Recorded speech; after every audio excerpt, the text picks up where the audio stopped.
Hello everyone. तो आज है हमारा डे 43 और आज हम हेयर्स की ड्राइंग को बनाने वाले हैं। अभी तक जो हमने आपको इस पूरे फेस को कवर करके दिखाया कि पहले हमने आईज बनाए, फिर नोज, फिर lips and year and beard वगैरह जो भी चीज़ें थी हमने उसे कंप्लीट किया है स्टेप बाय स्टेप। जो भी रियल टाइम वीडियोज हमारा होता है तो हमने उस तरह से हमने इसे कंप्लीट किया है।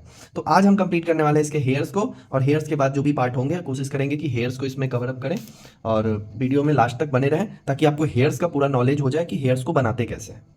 तो वीडियो को स्टार्ट करते हैं। अभी हम ले लेते हैं 4B पेंसिल। आपको ज़्यादा डार्क पेंसिल नहीं लेना है स्टार्टिंग में, क्योंकि आपको शेडिंग को मर्ज भी करना होता है, मर्ज करना, इरेज करना एंड देन हाईलाइट्स देना, वो सारी चीज़ें आपको स्टार्टिंग में करनी होती है। तो पहले आपको 2B पेंसिल या 4B पेंसिल ले लेना है एंड देन इससे हम शेडिंग्स को ऐड करेंगे। तो इस तरह से अगर आप शेडिंग को ऐड कर रहे हैं, पहले लाइट लाइट शेड को ऐड कर रहे हैं एंड देन धीरे धीरे डार्कनेस की तरफ चलेंगे, तो वो आपके लिए ज़्यादा बेनिफिट होगा। ठीक है, आपको एकदम से डार्क नहीं कर देना है। ठीक है, हमने जो आपको बताया था कि आपको पेन का भी यूज़ करना है, तो हमने यहाँ पे एक पेन ले लिया है। इस खाली पेन को हम यूज़ करेंगे, इसमें रिफिल नहीं है, मतलब ये इंक नहीं है, इसमें पेन ख़त्म है, तो हमने इसे अपने यूज़ में लिया है पेन को। तो किस तरीके से हम इसे ड्रॉ करते हैं, तो जितने भी हाइलाइट्स हैं आप ध्यान से देखेंगे तो आपको इस पे हाइलाइट्स दिखेंगे। ठीक है, ये वाइट वाइट जो लाइंस दिख रहे हैं उनको हम इससे क्रिएट करेंगे। इस पेन से पहले हम इसे क्रिएट कर लेंगे। ठीक है, ताकि जब भी हम इस पे पेन चलाएं और उसी डायरेक्शन में मूव करेंगे, ध्यान रखना है कि जिस डायरेक्शन में हमारा ये लाइट इफेक्ट है हम उसी डायरेक्शन में पेन को मूव करेंगे। ठीक है, तो पहले इस तरह से अगर आप पेन को चला लेंगे, ये आप हाईलाइट भी कर सकते हो, हमने दो तीन तरीके बताए जिससे कि आप हाईलाइट कर सकते हो। लेकिन अगर आप पेन को चलाते हो इस तरीके से, तो ये भी एक तरीका है कि जिससे हम अपने ड्राइंग को बना सकते हैं, ड्राइंग को सुंदर बना सकते हैं। चलो, अब हम इसको देखेंगे कि इसमें हम किस तरीके की शेडिंग्स को ऐड करने वाले हैं। जैसे कि मूवमेंट के अकॉर्डिंग आपको शेडिंग को ऐड करना है। ठीक है, जितनी ज़रूरत है उतना शेडिंग आपको ऐड करना है, और जो मूवमेंट होता है उस मूवमेंट के अकॉर्डिंग आपको शेडिंग देना है। ठीक है, न ज़्यादा डार्क शेडिंग देना है, न ज़्यादा लाइट शेड देना है। ठीक है, तो स्टार्ट करते हैं फिर से। बहुत ज़्यादा टाइम टेकन नहीं है ये चीज़। हाँ, अगर हाइपर रियलिस्टिक पे काम करते हैं तो कोशिश करेंगे कि चारकोल से काम करें या डस्ट वगैरह से काम करें, तो उससे ज़्यादा बेनिफिट होगा। बट अभी हमें सीखना है। अभी बहुत सारे स्टूडेंट ऐसे हैं हमारे जिनको कि ड्राइंग्स में उन्होंने अपनी जर्नी स्टार्ट ही की है, तो उनके लिए है कि किसी भी चीज़ को उतना भी टाइम, वो उनके अंदर वो पेशेंस नहीं होता है जितना वो दे सके। ठीक है, तो इसके लिए है कि हम कम समय में किस तरीके से अपने पोर्ट्रेट को कवर करें, और पोर्ट्रेट अच्छा भी लगना चाहिए। ये भी ध्यान रखना है कि पोर्ट्रेट आपको ख़राब नहीं होना चाहिए। पोर्ट्रेट तो बना लिए लेकिन अब वो सुंदर नहीं लग रहा है, तो इस चीज़ का ध्यान रखना है। तो पहले आप 2B से अगर 4B से लाइट इफेक्ट देते हो, अगर शेड करते हो, तो एक तरह से वो लाइट इफेक्ट हो जाएगा, लाइट इफेक्ट के तौर पे काम करेगा।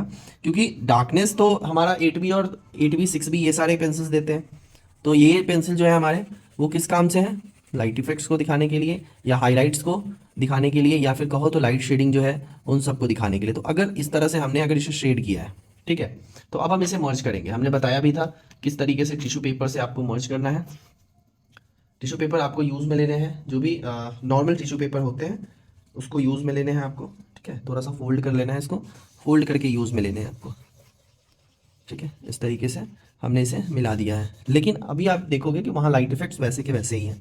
ठीक है, धीरे धीरे इसको हम बनाएंगे। ठीक है, ध्यान रखना है कि लाइट इफेक्ट्स, हाईलाइट्स, ये सारी चीज़ें आप अगर ढंग से अगर देते हो अपने ड्राइंग्स में, तो वो पार्ट बहुत अच्छे बनेंगे। ठीक है, तो अभी हम एक पार्ट से स्टार्ट करते हैं, थोड़ा सा इस पार्ट को कवर करते हैं। ठीक है, जैसे यहाँ से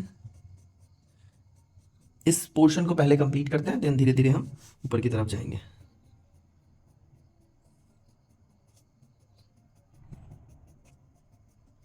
देखो, 4B पेंसिल चलाने के पीछे हमारा रीज़न है कि हम लाइट से डार्क कर सकते हैं। जैसे अगर सब्जी में नमक कम हो जाए तो आप डाल सकते हो फिर से, लेकिन अगर मान लो कि सब्जी में नमक ज़्यादा हो जाता है, देन उसका बहुत ही कम सॉल्यूशन है। सॉल्यूशन तो है बट उसका बहुत कम सॉल्यूशन है। तो इस तरीके से आप अगर देखें कि आपको शेडिंग किस तरीके से देना है, डार्क करना है, लाइट करना है, या क्या करना है। ठीक है, तो आप ध्यान देंगे कि हम शेडिंग को पहले 4B से दे रहे हैं, 4B के बाद हम 6B को यूज़ करेंगे, 6B के बाद हो सकता है तो हम 8B को भी यूज़ करेंगे, या फिर डायरेक्ट 8B भी यूज़ कर सकते हैं, कोई दिक्कत नहीं है। इस तरीके से अगर हमने शेडिंग को दिया है तो हम फिर इसे डार्क भी करेंगे। ठीक है, ध्यान से बस देखना है और सीखना है। आपको स्टार्टिंग में लगेगा कि ये क्या उतना वो लुक नहीं आ रहा है, ठीक है, तो उतना लुक पे जाना भी नहीं है। जैसे जैसे आप अगर काम करेंगे वैसे वैसे आपके क्लैरिटी बढ़ते चले जाएंगे। जितना आप ओवरलैप करेंगे उतना ज़्यादा आपके शेडिंग इम्प्रूव करेंगे।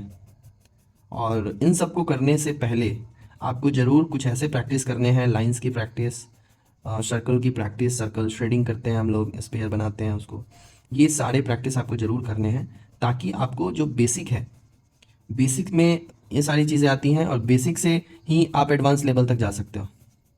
अगर आप बेसिक कंप्लीट नहीं करते हो, डायरेक्ट आप एडवांस लेवल की तरफ चले जाते हो, तो फिर वो प्रॉब्लम है।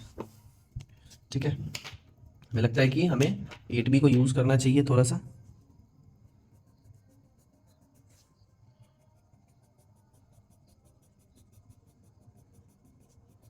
देखो, जितना शेडिंग दोगे, जितना ओवरलैप करोगे, उतना ज़्यादा सही रहेगा।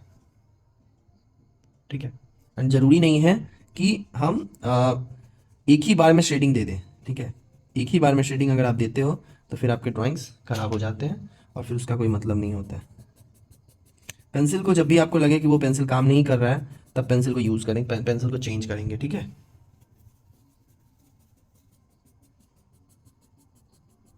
जहाँ जहाँ डार्कनेस है वहाँ डार्कनेस देना है। ठीक है, डरना बिल्कुल नहीं है। एक अंदर डर होता है आपको कि ज़्यादा डार्कनेस दे देने से हमारा पेंटिंग ख़राब हो जाएगा, तो इन सब चीज़ों को आपको ध्यान रखना है कि डर डर को ख़त्म करना है। ठीक है, डर अगर आपके अंदर है तब आप नहीं बना सकते हो ड्राइंग्स, बनाओगे उतना अच्छा नहीं बनेगा।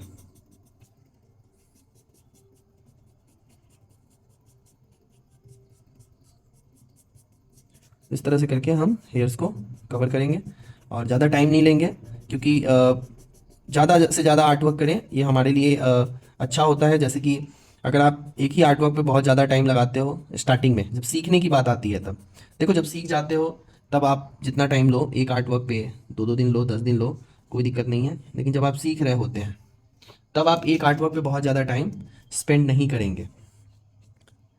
लेकिन उसी में धीरे धीरे आपको ध्यान रखना है कि धीरे धीरे अपने अंदर के पेशेंस को जनरेट करना है। ठीक है, और जितना पेशेंस आपके अंदर डेवलप होगा आप उतना अच्छा आर्ट वर्क कर पाएंगे। ठीक है, थोड़ा सा लाइट इफेक्ट को इरेज भी करके निकाल सकते हैं, जैसे मैंने स्टार्टिंग में आपको बताया था कि एक तो पेन से आप लाइट इफेक्ट को दे सकते हो, दूसरा आप पेंसिल, आप ये इरेज़र जो कि ब्रश, ये टॉम्बो मोनो जीरो टॉम्बो का है, आप कोशिश करेंगे टॉम्बो का ही ले अगर आप ऑनलाइन परचेज करते हो तो ये ज़्यादा सही है। कुछ लोग सेम डिज़ाइन के बनाते हैं कुछ कंपनियां, बट उनके क्वालिटी अच्छे नहीं होते हैं, तो आप टॉम्बो का ही ले, टॉम्बो मोनो, ब्लैक में और वाइट में, दो सिल्वर में एंड एक ब्लैक में आता है। ठीक है, तो इससे आप हाईलाइट को अच्छे से दिखा सकते हो। ठीक है, ये काम की चीज़ है। और अगर आपके पास कम पैसे हैं, आप नहीं यूज़, तो अप्सरा का आपको मिल जाएगा 20 या 40 रुपये का एक इरेज़र, सेम ऐसा ही इरेज़र मिल जाएगा, थोड़ी रिफिल उसकी मोटी होती है। अभी एक्चुअली है नहीं मेरे पास, तो नहीं तो हम आपको दिखाते हैं कि वो किस तरीके का इरेज़र है। बट वो काम की चीज़ है, जैसे काम करते हैं हम इससे, हम उससे भी काम कर सकते हैं। तो इस तरीके से हम देखो, जैसे यहाँ पे डार्कनेस अगर देना है तो डार्कनेस देना है तो डार्कनेस देना पड़ेगा। अब मैं मान लो कि आप डार्कनेस देना चाहते हो और आप गलत पेंसिल चूज़ कर लिए हो, आप 6B से डार्कनेस देने की कोशिश कर रहे हो, आप 8B से डार्कनेस देने की कोशिश नहीं कर रहे हो, 6B, आप 2B यूज़ कर रहे हो, HB यूज़ कर रहे हो, तो फिर ये भी दिक्कत है। आपको पेंसिल यूज़ करना है जब भी नीड हो, जब भी लगे कि ज़्यादा अब डार्कनेस चाहिए, तो आपको वहाँ पे पेंसिल को डार्क में यूज़ करना है। ठीक है, मैंने स्टार्टिंग में ही कहा था कि बहुत ज़्यादा टाइम नहीं लेंगे। अब एक चीज़ आती है कि ध्यान देते हैं कि गलतियाँ जो हो रही हैं, जैसे एक तो वह है कि हमारा पेपर पे ये ज़रूरी है, हाथ को रखना ज़रूरी है, क्योंकि इसकी वजह से हमारे हाथ गंदे हो जाते हैं, तो ये हमारे लिए बहुत ज़रूरी है। ये अगर आप ऐसे शीट रख के और तब ड्रॉ करते हो तो जो पेपर की गंदगी होती है, जो पेपर में से हाथ में से जो लग जाता है, तो हम इस पेपर की वजह से इसको रोक सकते हैं, ये लगने से बच सकते हैं। ठीक है, और इस तरीके से हम आगे बढ़ेंगे धीरे धीरे। बहुत ही बारीकी से अगर काम करेंगे आप तो आपको रिज़ल्ट अच्छे मिलेंगे। देखो, इसलिए हमने सोचा कि आपको एक रियल टाइम वीडियो में आपको बताया जाए ताकि ज़्यादा अच्छा रहे आपके लिए।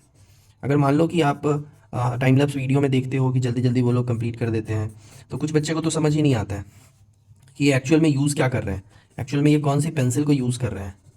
जैसे हम भी जब शुरू में देख रहे थे तो हमें भी लगता था कि इतनी जल्दी हम भी कंप्लीट कर सकते हैं, बट ऐसा कुछ है नहीं। आपको टाइम देना होता है अपने आर्ट वर्क के पीछे। लोगों के पास टाइम नहीं है कि वो वीडियोस को नहीं देखते हैं, पूरा वीडियो नहीं देखते हैं, जो जहाँ ज़रूरत है उस तरह की वीडियोस को नहीं देखते हैं, और बाकी आलतू फालतू वीडियोस में लगे रहते हैं। तो जिस तरह से आपको नीड है, आपको अगर रियलिस्टिक सीखना है तो फिर आपको आर्टिस्ट के पास जाकर रियल टाइम में देखना पड़ेगा कि उनको कितना टाइम लगता है, वो किन किन तरीक़ों से पेंसिल को यूज़ करते हैं। ठीक है, ना कि ये आप उनके काम को बस देख लो, हाँ ये इन्होंने ऐसा बनाया है, और ऐसे इस तरह से अगर बनाओगे तब फिर पॉसिबल ही नहीं है आपसे काम होना। तो इन सब चीज़ों को ध्यान में रखते हुए और तब पोर्ट्रेट अगर बनाते हैं आप, तब वो ज़्यादा बेनिफिट होता है आपके लिए। कोशिश करेंगे कि जल्द से इसको कंप्लीट करें। थोड़ा टाइम तो लगता है पोर्ट्रेट को करने में, हेयर्स वगैरह बनाने में थोड़ा टाइम तो जाता है, लेकिन कोई बात नहीं है, आपको फोकस करना है और अच्छी चीज़ें वक्त मांगती है, इस चीज़ पे ध्यान देंगे। कुछ भी आप अगर अच्छा बना रहे हो तो थोड़ा सा टाइम तो आपको लगेगा। ठीक है,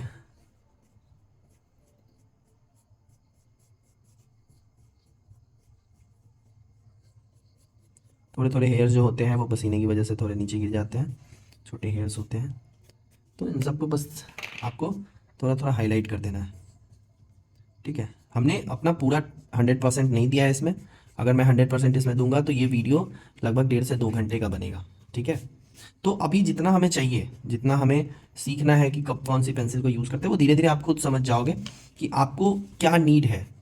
ठीक है, अभी जैसे 2B से यूज़ कर रहे थे बट नहीं चल रहा था, तो अब हम 8B को यूज़ करेंगे और 8B को यूज़ करके इसको हाईलाइट्स को दिखाएंगे।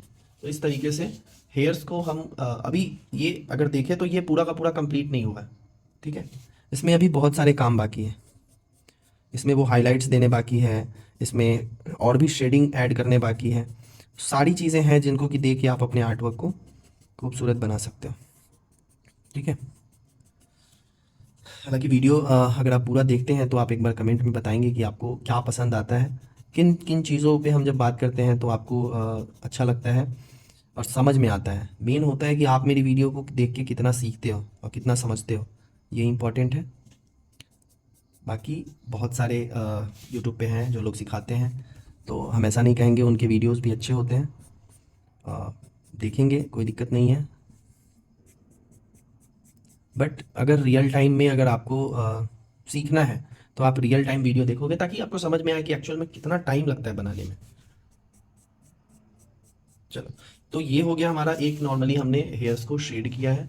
ठीक है, और इस तरीके से हमने कंप्लीट किया इस फेस को। और मिलते हैं अगली वीडियो में। अगली वीडियो हो सकती है हमारी गर्दन के नीचे की शेडिंग हो और हल्का फुल्का ये कपड़े को कंप्लीट करेंगे। चलते हैं, मिलते हैं अगली वीडियो में। Thank you, have a nice day.